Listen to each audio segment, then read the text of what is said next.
was watching Operation Red Flag, which is a military aviation documentary.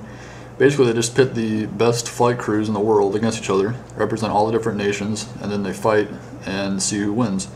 They're not actually firing live rounds, but they're using computers to determine who shot who killed who, and the last man standing pretty much wins.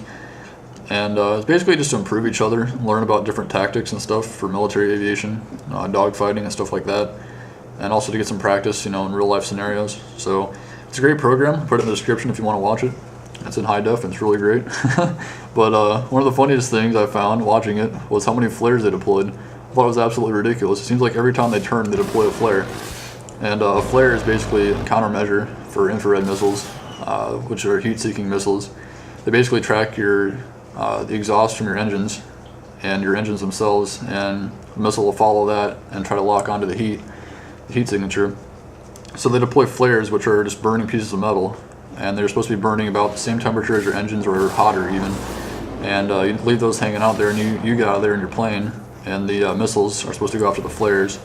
And supposedly, that works a lot of the time, so that's why they deploy a bunch of flares. But I thought it was funny how many of the flares they deployed. I thought it was kind of unrealistic. Like, I don't know where they get all these flares. And it seemed like they were doing it just because they knew they were on TV or something. Well, that led me to think, what would a Operation Red Flag pilot be like in real life?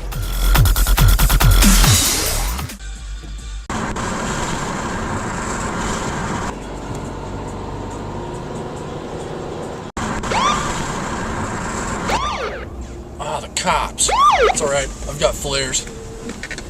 Shaft, flare. Shaft, flare.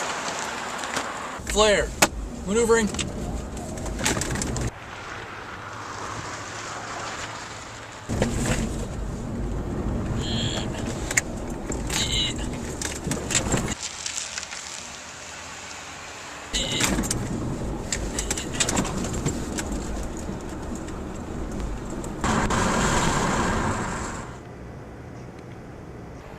Yeah, lost him.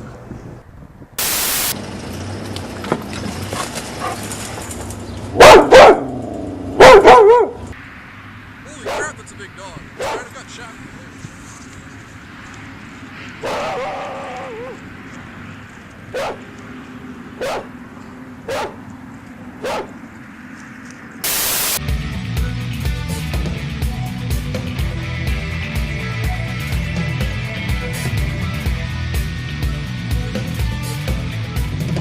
Alright, good to go in about 5 minutes, getting off work. Yeah. Gonna have to have you stay another hour, Taylor.